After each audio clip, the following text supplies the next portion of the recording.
All right, I think we're live. I didn't have to unhost anyone this time, Chuck.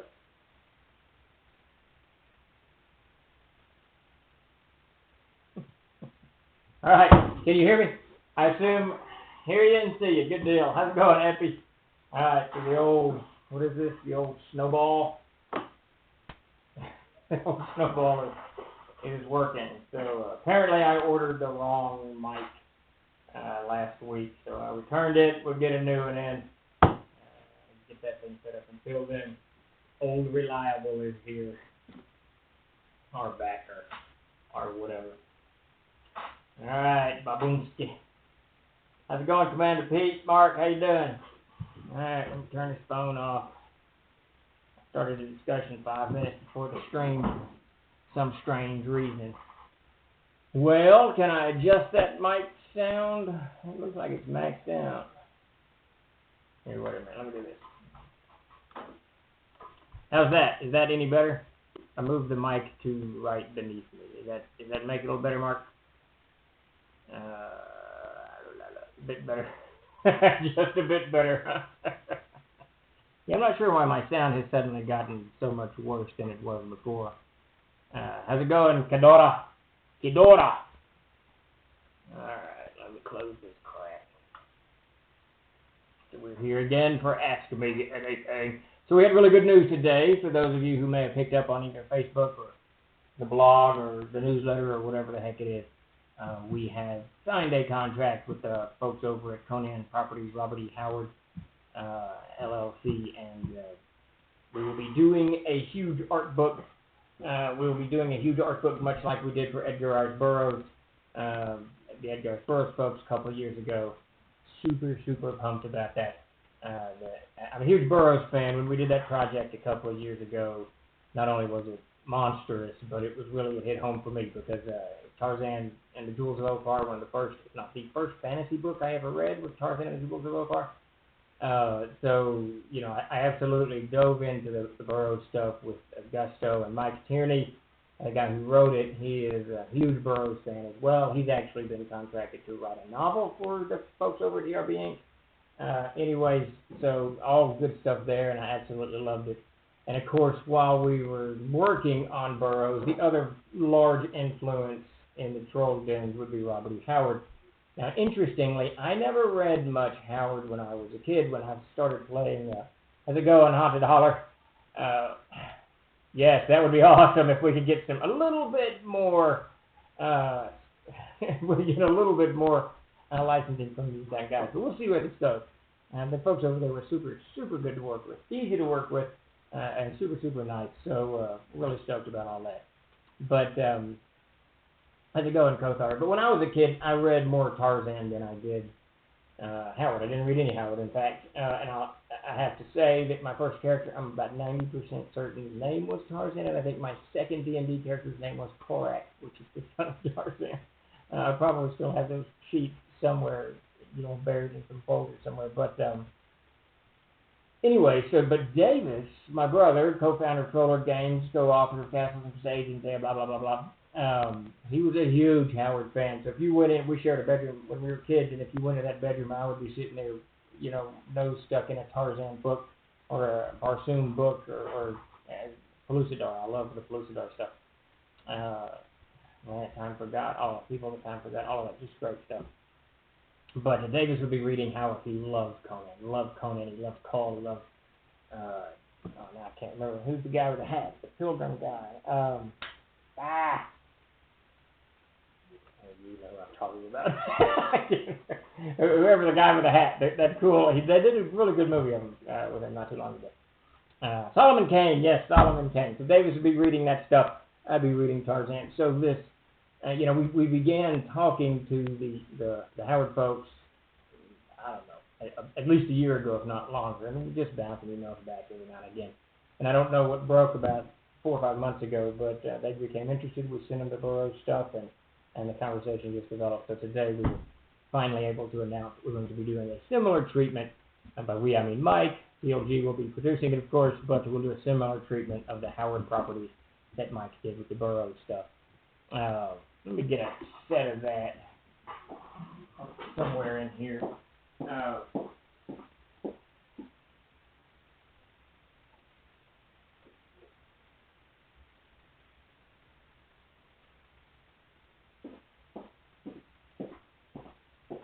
just for those who don't know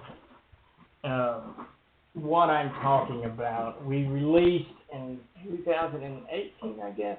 So this is the set. It's absolutely monstrous. 4 full-color hardcover books, and each covers. What Mike Tierney did is he took all of the art that's appeared in Burroughs properties in a variety of mediums, comic books, pulps, movies, all of this stuff, and he presented it in these books. Like the first one is the pulps, the second one is, I shouldn't say movies, books. The second one is books, and the latter two are comic books, and they're just monstrous treatments, and it's essentially an illustrated history of everything Burroughs did from the beginning in 1911, 1910, something like 1912, I think, actually. From the beginning up until about 4 or 5 years ago.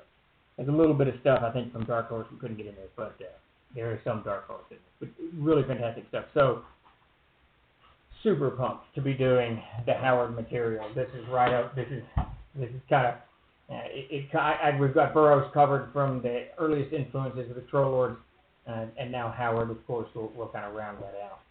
Just super stoked. It's going to be a huge project. Mike has already begun working on it.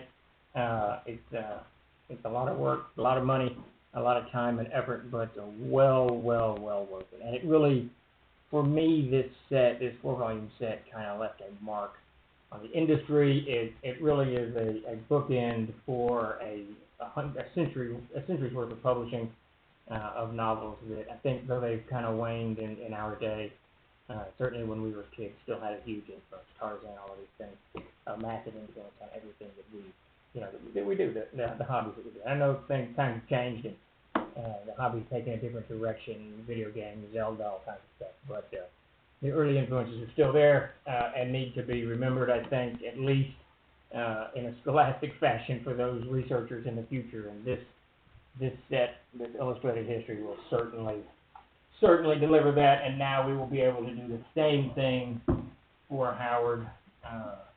And who knows, maybe we've got other such projects in the future.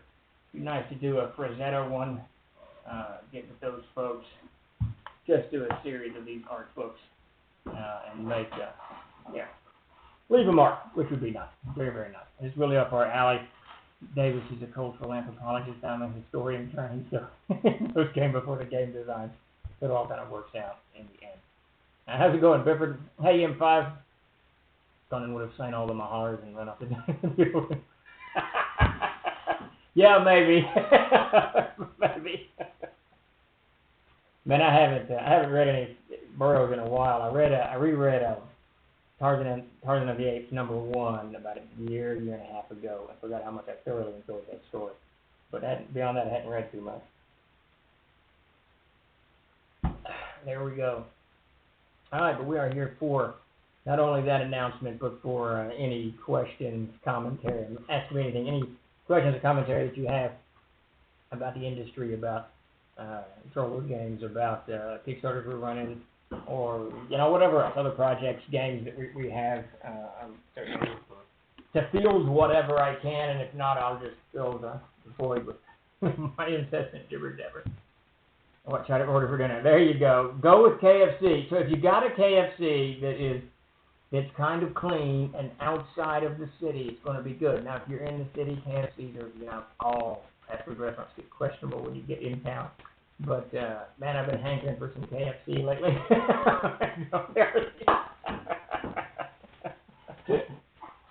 I don't know why.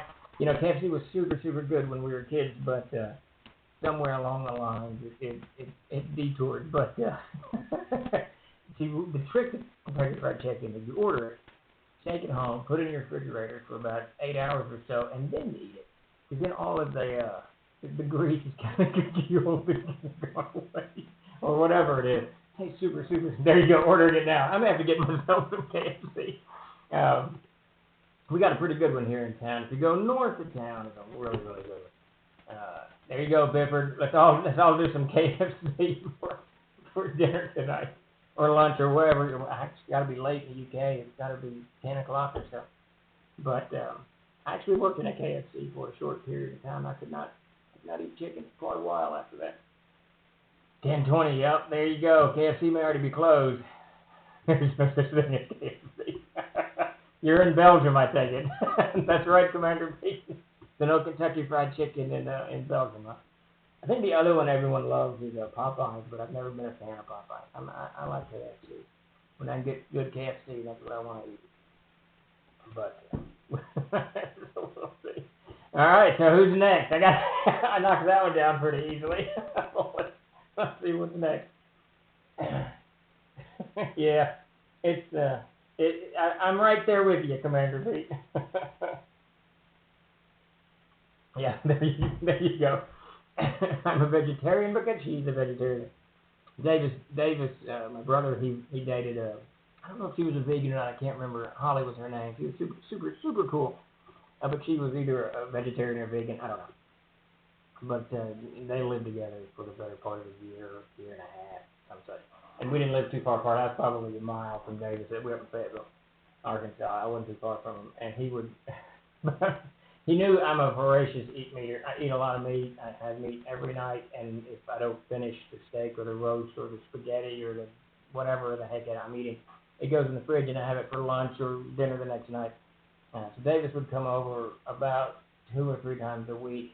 He would just beeline right for the refrigerator, open it. Whatever was in there, he didn't ask, he didn't care. He just pulled it out, ate it real quick, and then he left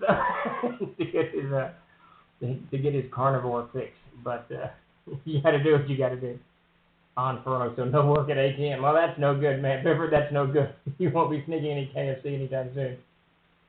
I'll be hosting a CNC class this Saturday, 1 p.m. Central, HMU for more info and the deal. Yeah, definitely, Effie. Let's get that out there. I'll try to remember to get that up on my Facebook page.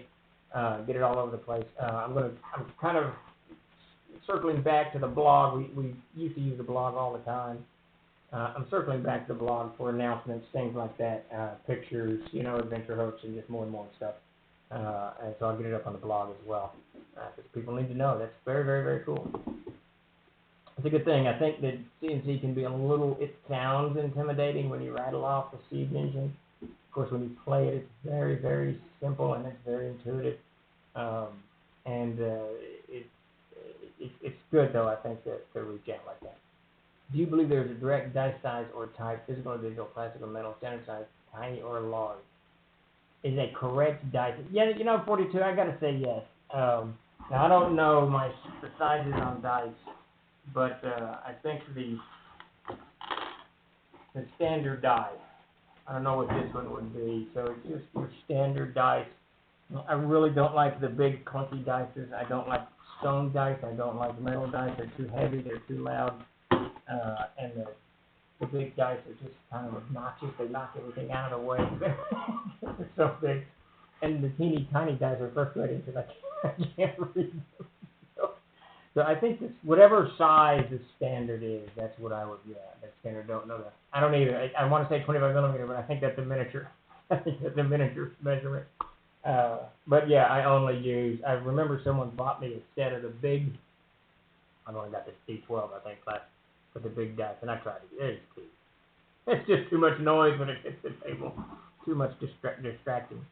The Chessex Basic set. There you go. Is that the tiny one, or is that the standard? Yeah, I'm pretty, and I'm not a huge dice guy. I don't have, like, everyone at my table's got tons of dice at max. I don't really have that many. I mean, I've got some that I've accumulated over the years, but I just kind of one set, and then I need a lot of D8 and I DM, and we're pretty high level. Metal or plastic, I have some metal dice that are weapons. But I'll bet I've seen some of those metal dice. Crystal Cast puts out some, Chessex puts out some. Man, are they heavy, and so are those stone dice. I got to go with the plastic just simply because they're lighter. I don't know, something. Something. But that said, now I haven't played with any metal dice. I played with stone dice. I have not with metal, so I can't speak to the metal as of yet. So we're looking at some interesting stuff with that, so 3D printing and whatnot. I believe that I am. I've been talking to Luke. I'm not sure in what capacity. There's a little confusion on my part. We're in the middle of a Facebook Messenger conversation. Of course, he's busier than heck with his active duty National Guard out there in California handling whatever. I can't remember where California is in its COVID response and whether or not the National Guard is still active or not. Whatever. But he's active duty regardless of whether the Guard's been active or not. So it's just, we have to wait till we get to each other. I don't go to Facebook much, so we have to wait to get to each other's communication. I don't know why. But yes, I should and forward should be involved in some fashion. I just backed a case of some slightly larger metal dice. Can't wait to see. That's interesting, yeah. Like I said, I'm not a huge dice guy, but like Todd got tons and tons and tons of dice. He loves different styles and all that stuff. All good. Standard Chenault D20 is 20 millimeter diagonal pieces. There you go. So that's going to be the ones I got in my bag here, I'm guessing. Yeah, I need no tiny dice. Let's see what's going on here. Plastic dice doesn't dent the table. My wife and I made our gaming table out there. She doesn't use it, but we made it. She and I, put it all together. Blah blah blah blah. So I don't need any dice knocking the living crap out of it. Don't put a divot in there. I don't need that. If you had the opportunity for an art set from another pulp era author, who would it be? Burroughs and Howard seem like the obvious ones, but the next step is less obvious. From the pulp era, man, I don't know. I mean, if it's going to be pulp, you almost have to go with Lovecraft. Though I don't know that. Surely his stuff has been given the same treatment, just in a different capacity with the Cthulhu and all that. Probably Lovecraft would be the way to go. Lynn Carter comes to mind, but he's not really pulp. He's more 70s and 80s style like that. Art treatments, probably I would really like to see the 10s through the 60s. Yeah, probably have to go with Lovecraft on that. Now, who's the other horror? What's wrong with Lovecraft? That would have probably cool. Well, the thing about Lovecraft, whether you like it or not, there's this whole. I don't mean the idea of it, whether you like Lovecraft or not, or horror or not. Now, I'm not a huge horror guy. I'm very, very new to this genre. I mean, within the last year, literally, I've never watched horror movies. I think I've watched Halloween was a good movie. I tried to watch Halloween 2. It was utterly just stupid, and Friday the 13th was just irritating. So, and The Walking Dead kind of walked me into a different genre of horror. Yeah, I'm not sure, Commander, it sounds like it. But so Lovecraft has this whole, I don't know, there's a feel to it, and there certainly is a body of work associated with Lovecraft's horror that is more than just the standard, whatever. It kind of transcends much of what we look at as horror, whether it's, from Poe all the way up to whoever today doing whatever movies. And because Lovecraft saw a different world within our world, he took that. So when I was in high school, I did a lot of study on demonology. I really got into the whole witchcraft, demonology type stuff. I read a whole bunch of it. And Lovecraft kind of wrote when that stuff, Aleister Crowley and all of that stuff was so huge and just a huge part of the culture. And he captured it. He captured this kind of concept of magic and otherworldliness, and I wouldn't even classify it as horror, to be honest with you. It is, but it kind of transcends that into this kind of ethereal zone of other than. And that's I think Lovecraft really. If you look at Tarzan, if you look at Burroughs, his is absolute classic adventure. It's just adventure stuff. Really, most of those books are kind of the same. The stories are kind of the same. This happens to Jane, Tarzan goes. This happens to Deja Thoris, John Carter goes. That type of stuff. They're just rip-roaring yarns, great stuff. Conan turns that a little bit. Makes it grimmer, more realistic, more vibrant. It kind of leaps off the pages at you. There's nothing typical about Conan, even though the stories are a little the same. Some of them, there's nothing really typical about it. It kind of captures the world of fantasy like nobody else did. So you've got your kind of adventure, heroism, and adventure with Burroughs and fantasy, dark fantasy, or grim fantasy, whatever you call it, with Howard, and then with Lovecraft, you've got this horror that goes. Like I said, I don't even classify that as kind of other than. So probably I would go with Lovecraft on that. Oh yeah, okay. So there's a good one. Michael Moorcock. That's fantastic, 𝚃𝚘𝚕𝚔. Yeah. This is that's his name slipped my my reasoning, but Michael Moorcock, his stuff really goes in a different direction. It takes the grim fantasy and it changes it to the epic. He doesn't do your Tolkien-esque one by one by one by one. He does this, just thematic things that are all over the world. Elric is everywhere, and Corum is everywhere, and Hawkmoon is everywhere. And his Dancers at the End of Time. Moorcock's writing really, more than Burroughs, more than Howard Chaykin, because Howard killed himself, but and more than Lovecraft. Moorcock's stuff covers a wide range of subjects. The Eternal Champion is what we know the most, of course, but literally, The Dancers at the End of Time is a fantastic series, and it kind of touches this whole, concept of not immortality so much as the word I'm looking for, decadence. Immortal decadence, wealth decadence. It's not even that. It's just human decadence. We've lived so long. Moorcock. Yeah, that'd actually be a fantastic treatment. Moorcock would be, and I think probably a larger body of work than Lovecraft, because I think Lovecraft is going to be contained to a certain style, and a certain presentation. But when you look at Moorcock, whoever said that, was that you, 𝚃𝚘𝚕𝚔, or someone said it before you? That goes with Kothar. Yeah. So that the styles that touch Moorcock. If you look at the comic, there's a comic book series that was fantastic, but the style was so different than anything else out there that it stood out. I love those series. There's a Corum series and an Elric series, and then the novels, of course, go through those fantastic wheeling covers. They're just breathtaking works of art. I think it's pretty sure it's Lee.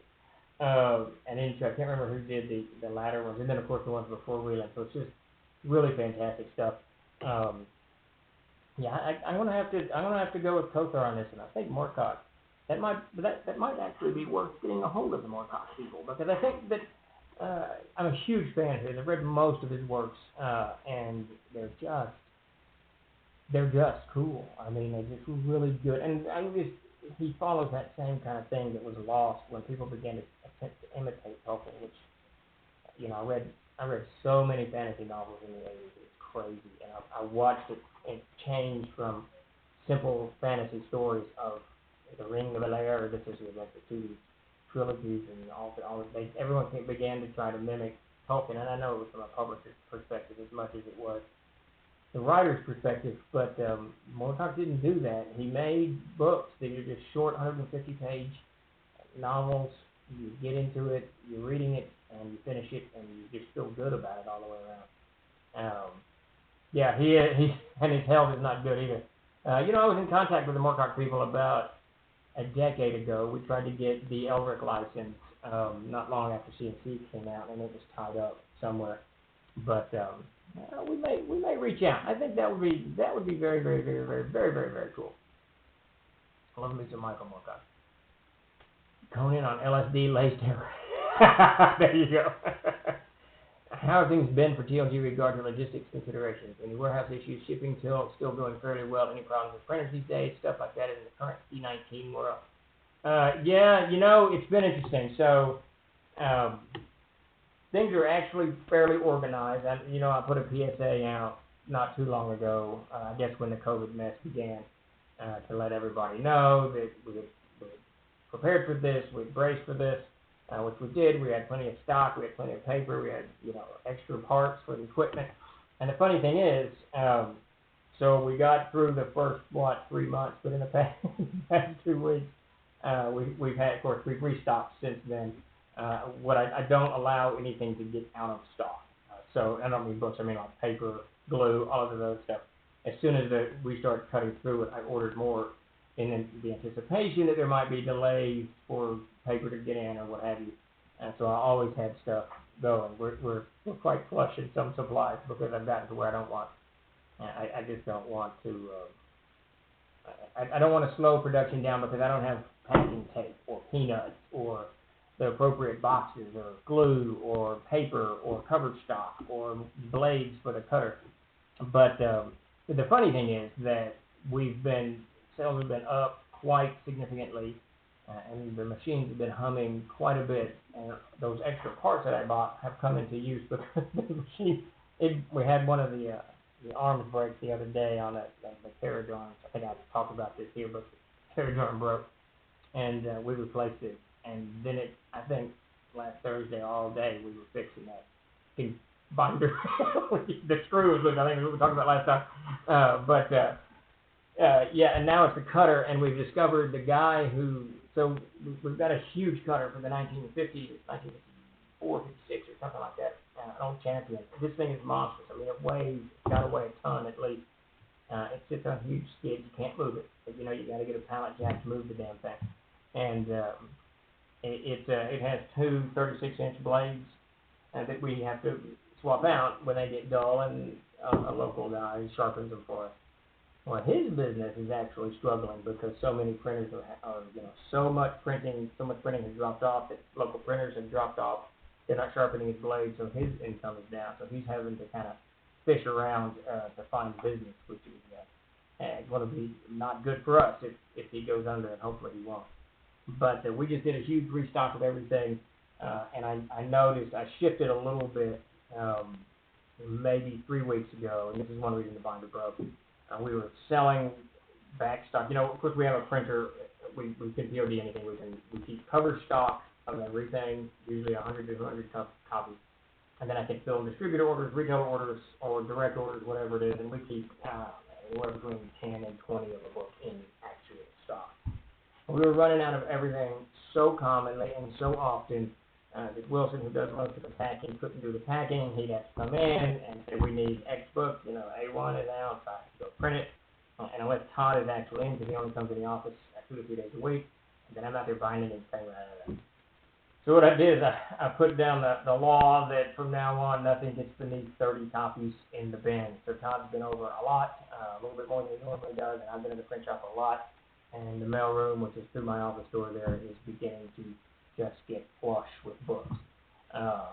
So the long and short of it is very, very good, and now we're bracing ourselves for even more issues going along. We'll have a lot of paper, everything we need to make the books, and we're going to have a deeper stock of books going on as well. So things are going well, and yeah, there's not many of us left that can do this. When the POD exploded back in 05, 06, 07, we got in on it, and I think they're all gone.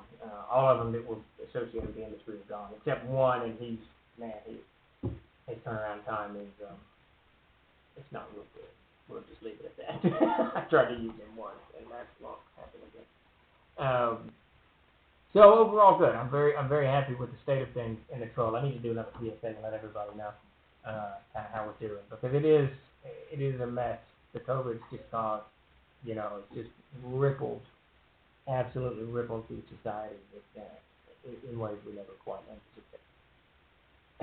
I was doing old 50s and 60s cutter in the binder. Absolutely, it's an awesome machine. It's just hydraulics. You just got a little bit of a leak, and you got to fill in some hydraulic fuel maybe once a month. Keep that blade sharp, and it will cut. It will cut anything. Absolutely, I love that thing. It doesn't do, the modern cutters. It drops 3 blades simultaneously, so you'll cut all 3 sides of the book, at the same time. So we can't do that. We have to do one type, shift it to the next, shift it to the next. But absolutely, absolutely love that thing.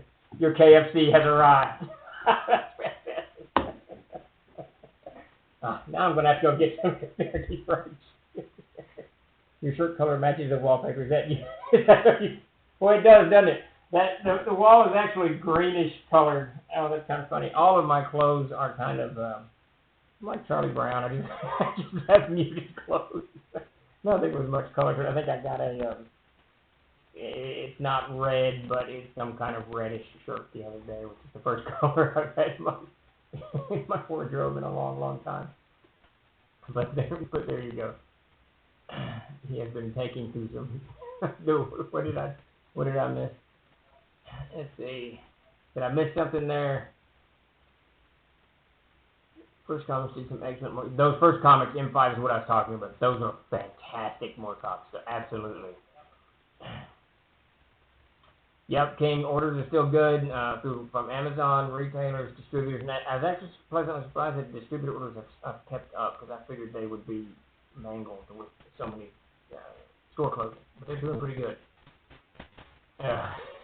So I can give away my campaign. I give away what I did in this campaign a little bit because they're through the thick of it. So what I tried to do, as I've mentioned, I've kind of got into horror lately, and I tried to capture this somewhat at the table, and I think it's very difficult to do.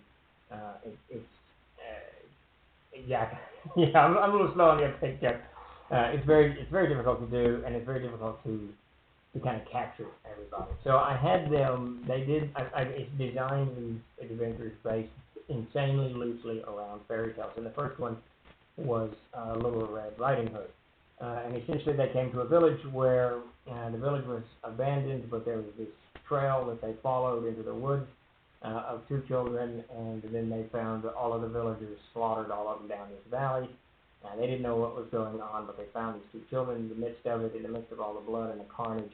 And then there was this monster that they engaged with. That kind of plays out the way they didn't actually kill it, but they ended up pursuing it. But this one of the children was a child, and she had a red cloak, and no one quite picked up on it. I'm sorry, she didn't have a red cloak, but the whole red cloak was the blood everywhere. That was kind of the alliteration off of it. That's not the right word at all. Alliteration is when you say two letters or whatever. But anyway, so that was kind of how that went. And then I did after that. Some kind of fairy tale. I can't remember what it was based on, but it was a stream that they had some encounters with magical plants and whatnot. And then after that, there was a bridge encounter. And when they went over the bridge, they knew that they were passing. The wizards knew they were passing into some kind of duo dimension, a world on top of the world of Earth. So they were all very confused. They were all baffled about what was happening or what they were learning or whatever. And then they began spying this figure that was watching them. This is when Chuck joined us, actually. And it was a tall woman in a broad hat. The inspiration of which came from Hansel and Gretel. Gretel and Hansel. Gretel and Hansel, the new movie. And then they ended up at this cottage, and the cottage was sort of abandoned. They circle around it, and there's some adventures around it. They can't quite figure out what's going on. And when they enter the cottage, of course, it's larger than it appears from the outside, and they encounter this woman again. There's some kerfuffle, some broken crockery, a spell goes off, some other stuff. You really don't know what's going on, and then the woman is gone. But in the midst of all this, there's these little children that they keep running into, laughing and whatnot. And then as they're exploring the house, they encounter two children chained together and in a room. Now, they learned, at first they thought their instincts were telling them that the witch that they encountered was killing these children. And then once they encountered the witch herself, and she wasn't aggressive or any of these things, they were kind of confused, and they thought the wizard overreacted. And then they tried to treat with the witch. It went bad. The witch leaves. They explore the house. And then they run into these two children, and the children are just happy and just talking about candy. One's doing these nursery rhymes, and I would sing them these nursery rhymes. And then the other kid, the boy, was just wanting candy constantly. So Mac eventually went and got the kid some candy from the pantry. Candy, of course, is magical, allows them to see things and hear things, and so now they're hearing stuff and seeing these strange birds. The birds are actually inspired from a friar bird. You can look it up online. It's this really strange, creepy-looking bird, very, very cool. So they're encountering these birds and these children, and they have no idea what's going on. Throw into that, Chris, the mage, tries to do the blood runes, which puts him into the time stream so he can unravel what's going on, and that goes awry. Oh, come on. Okay, I'll pull one up, Commander. So he goes into the time stream and he gets knocked catatonic, and that throws everything off course. It was just, I'll have to get it off my phone. They had no idea what was going on, and so they continued to explore this house.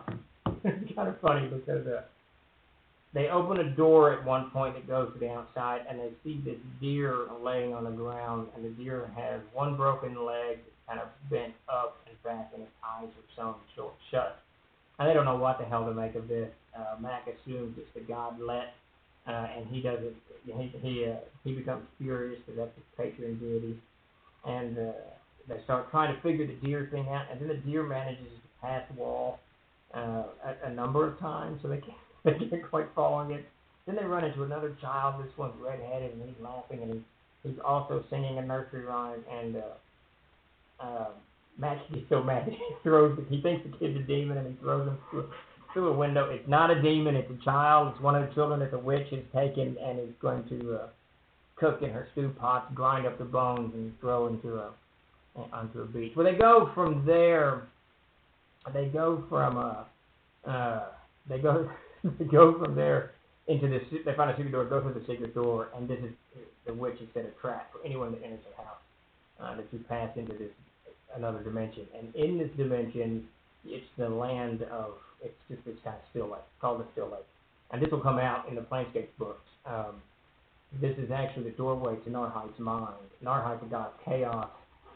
When he retreats, he doesn't know this, but he does this to himself, but he retreats inside his own world, his own mind. And the witch Hild, she's created this portal that every one of them failed their saving throw, and the world turns upside down. They're standing on this beach looking at this still lake and an island, and suddenly they fall forward and they're on the same beach looking at the same island, but they know they've been transported to another, way beyond the world of Earth. And that's where they're in the mind of Narhite. And then they had to start kind of unraveling what was going on. It was I thought a well-articulated adventure. It was really cool. I know I got the creepy side of it. Everyone was kind of, they were confused and nervous, and no one knew what was going on, and which is really cool for a high-level party. But once it got too far and they hadn't unraveled it, I could tell there was a lot of frustration building up. One of the things I always talk about in GM Tricks or Trade is don't let your game frustrate your players, because it never ends well. It's one reason Mac had thrown the kid through the window. But at any rate, I could tell there was some frustration, so I had to give a little bit of information out sooner than I wanted.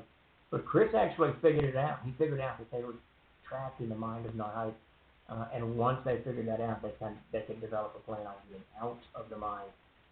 So it was a pretty wild adventure, and right now they have shifted to the Grey Waste, the Gahana Plains, which is obviously you know what that is. But it was a very fun adventure. I enjoyed running that game. It was about 4 sessions, more than I had in years and years and years, because it was fun to watch the players actually be a little confused and not being able to figure it out. And like you really would be if you were fighting some 36 level witch that has control of all of these things. The world would not act as you think that it would act. There'd be all kinds of new stuff. Let's see. So here's one of I had 2 rhymes. Here's one. It goes, Tin Cup Tom, everybody run from Tin Cup Tom. He took the ribbon, he took the curl, he took away my baby girl. Tin Cup Tom, everybody run from Tin Cup Tom. He took the cat, he took the toy, he took away Pa's baby boy. Tin Cup Tom, everybody run from Tin Cup Tom.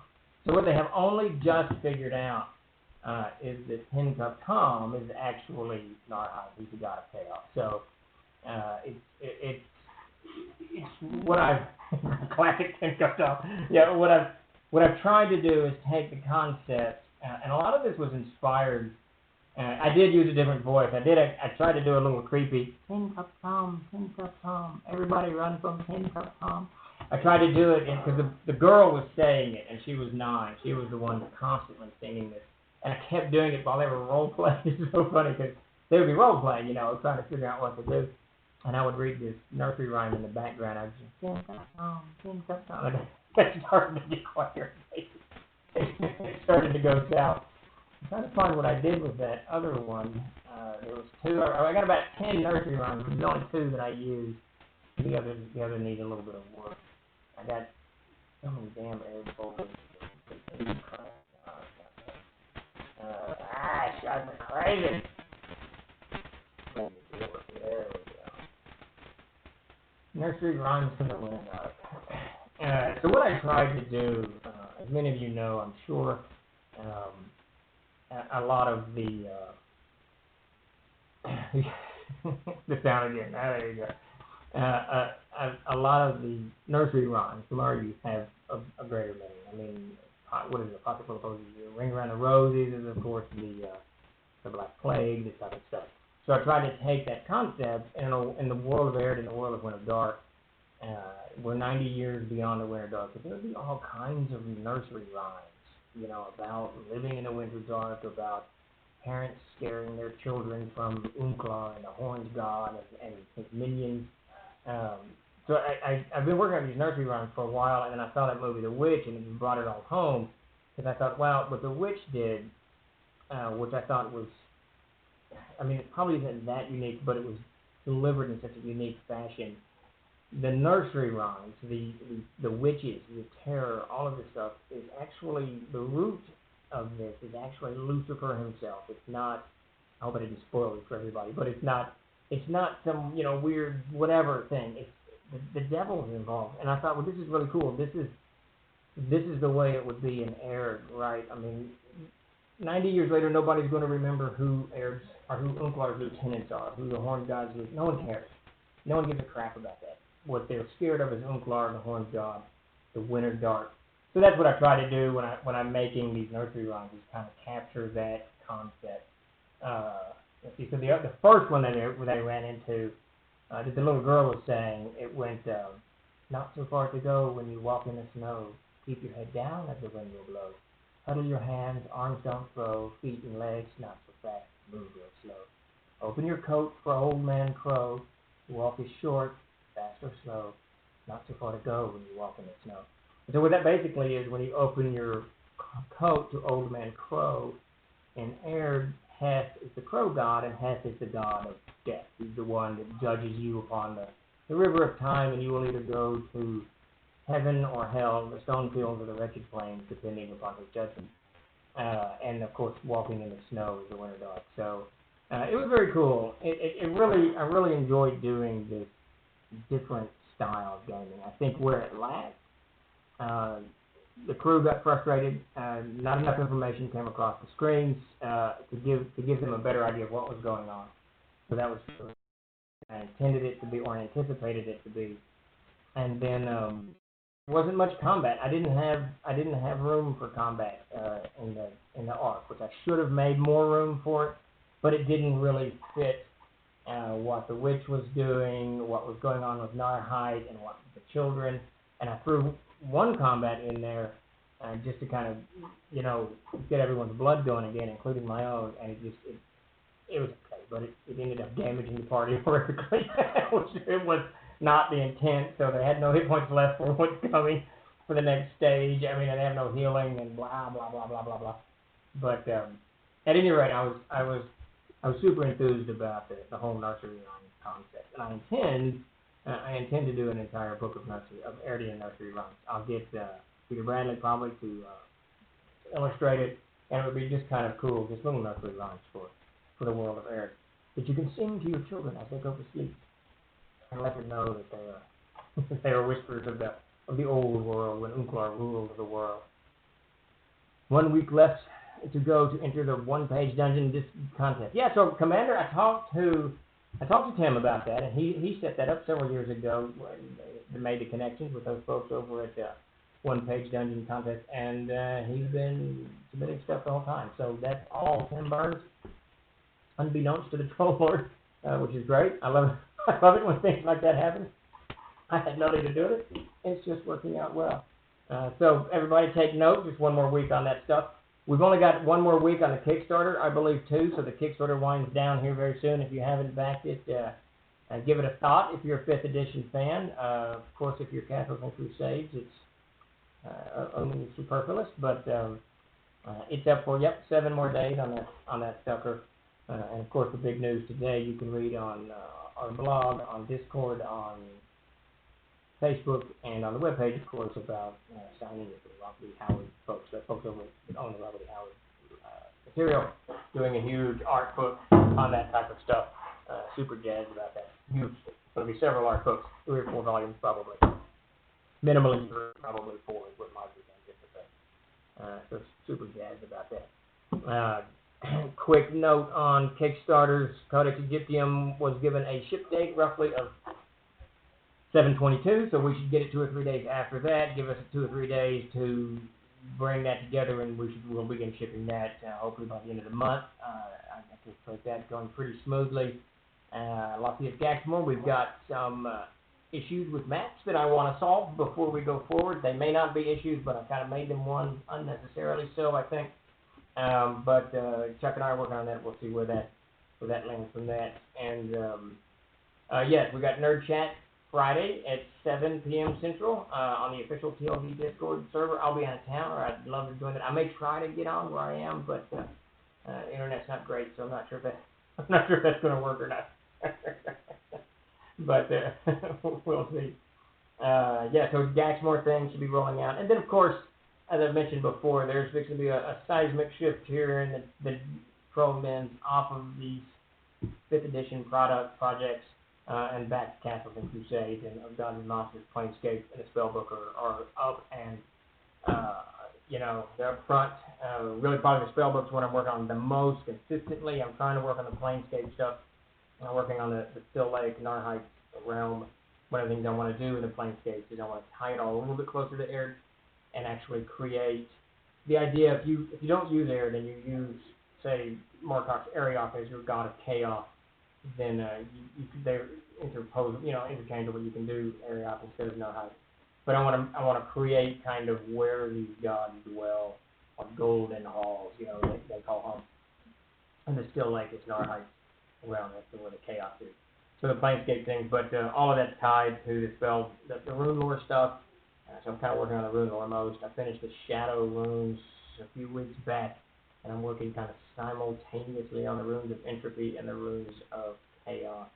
I got more entropy done than I did chaos, which stats reasons, but those are the ones coming next. And that will be all. We're not going to do the Kickstarter on the spellbook until all the runes are done. All 7, 8, whatever, however many schools of rooms they're done. And when they're done, that's when we'll announce that and going, because that's really going to be the meat, the new meat to that stuff. The rest of it's just going to be a huge combination of stuff. So Gary Games Day is coming on July 27th as well. All very cool. And then we've got Founders and Legends that we're involved with somehow. We're still working that out. And there's something else I'm missing. Memorial Tomb. Still waiting on the appendixes from Benoit, and then Metamorphosis Alpha. Peter thinks by Monday he'll have the book relayed out. We'll send another copy to everybody, so you'll see kind of the new. It's still going to be the same book, but the structure is somewhat differently, allowing us to pull out and put in art and make adjustments very, very easily. Previously, the files were not combined, and Peter brought them all together, and then he included all of Jason Walton's 18, and then the NPC Almanac. Davis is doing a daily. He's going to try to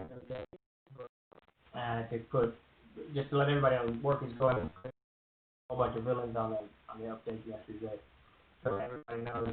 Davis hasn't slowed at all. He writes a lot. So, so there you go. I had great success with the player solving a Sudoku puzzle, real life during combat. Active players were battling them off with passive players were solving a puzzle. In story, they were in a room with a floor showcasing a 9x9 grid, covering the edges of the room with a chaotic file showing the 9. That is awesome. That is pure awesome, dude. Yeah, man, that's cool. That's the kind of stuff that I think as a dungeon master, GM, whatever we are, a castle keeper, it's just, I don't know, it adds a whole new level of flavor to it that I'm certainly not used to. I missed a question, Kothar.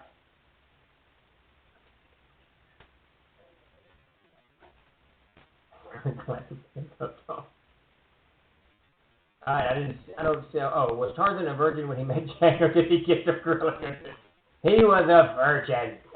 He had no time for that. What is he, like 21 probably, or 20 or something like that? The weirdest thing about that book is where it ends.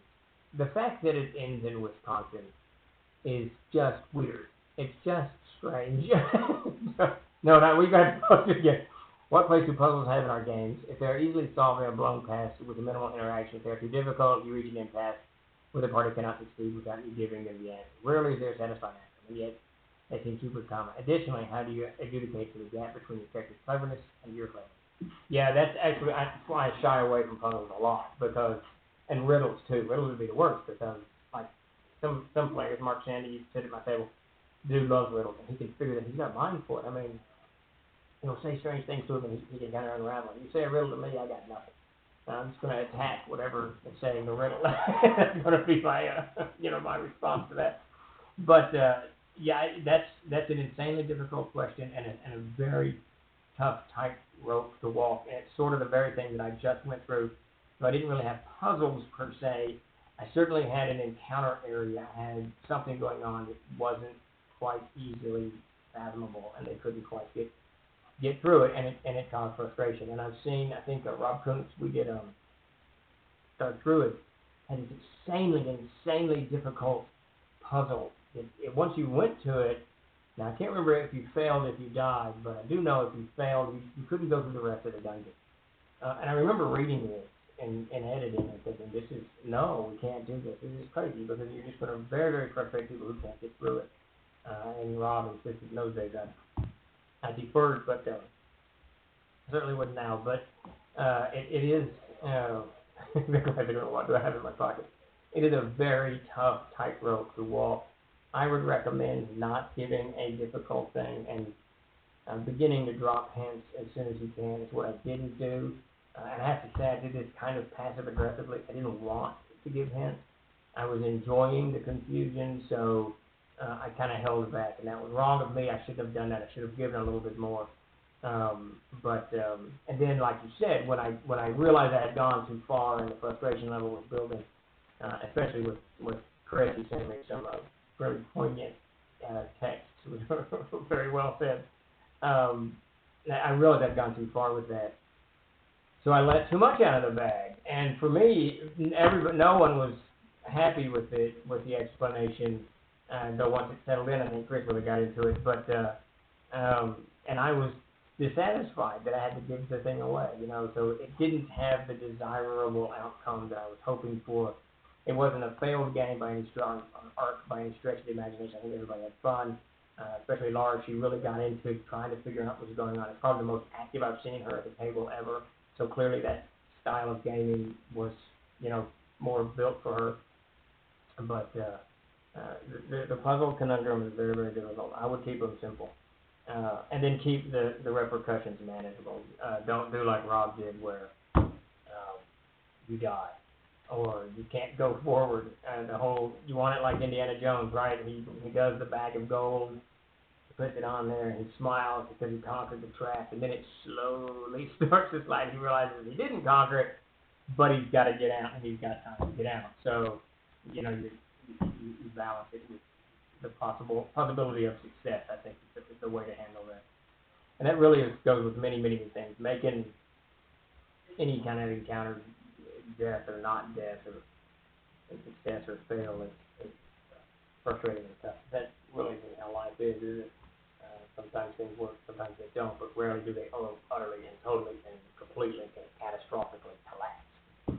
Mostly they just partially work, or you got halfway there, and whatever, it just didn't work. But I find handout-based puzzles work best. Describe the theme and give a handout. Helps you have known players who like puzzles. That's the Sudoku. It's easy and most understood the mechanics and doesn't distract.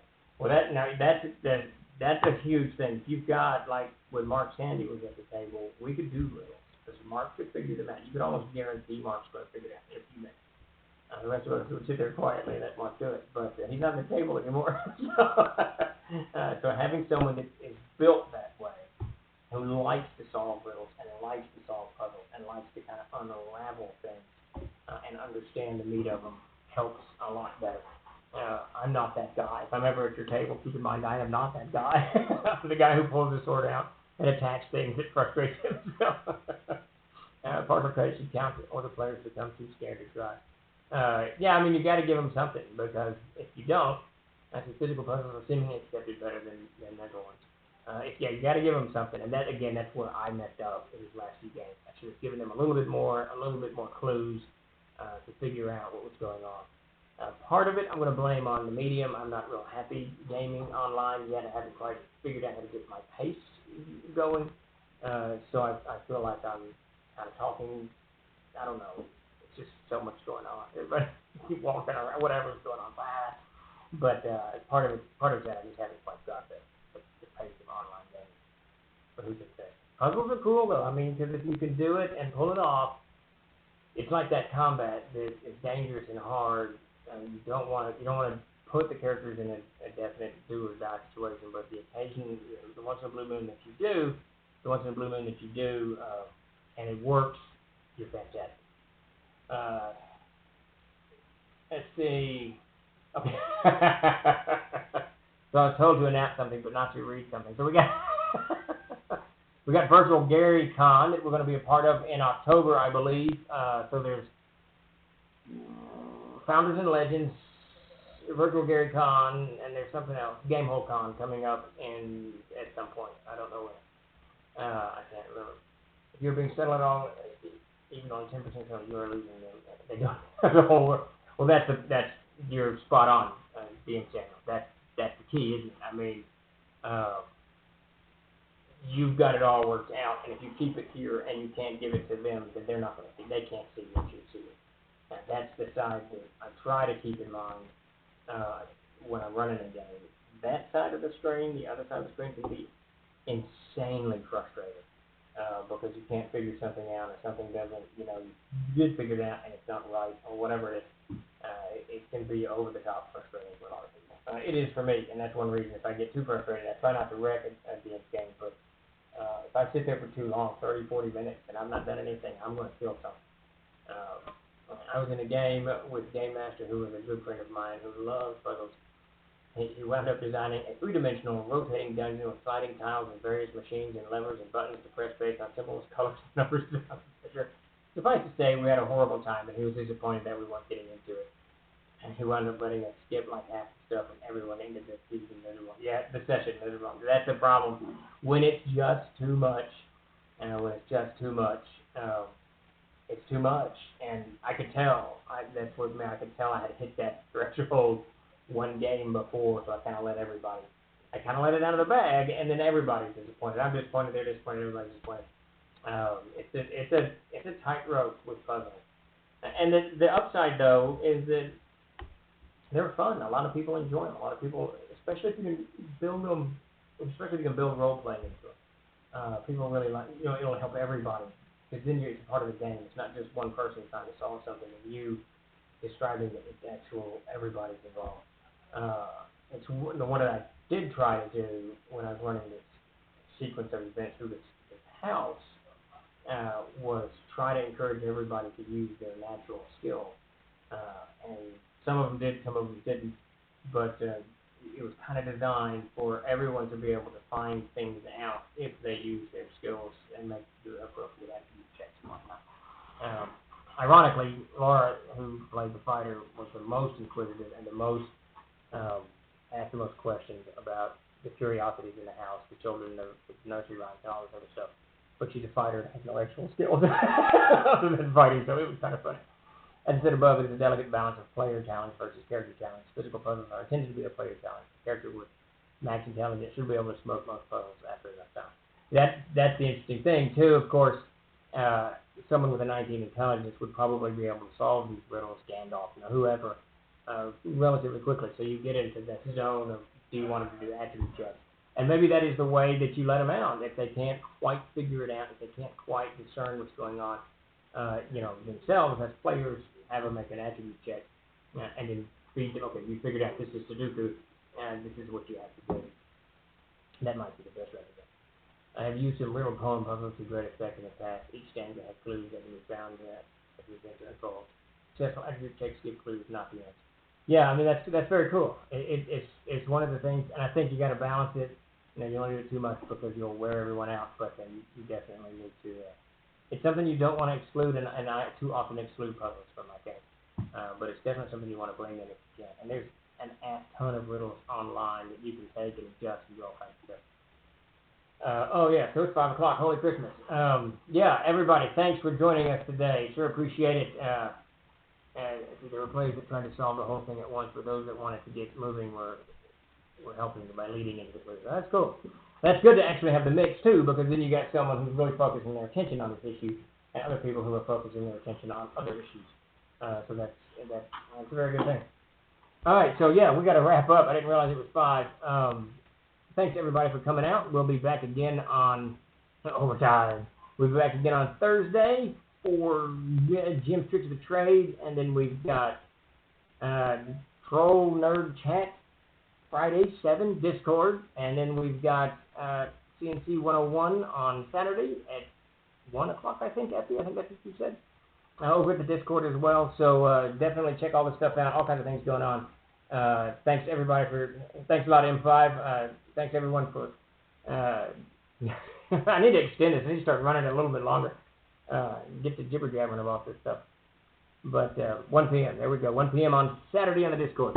And I'm trying to get myself to go to Discord every day. That is my plan, is to start visiting the Discord channel and hanging out a little bit. I popped in this morning for a few minutes, but we'll see. All right, everybody. Thanks a lot for joining me, and have yourself a great evening and a great rest of your week.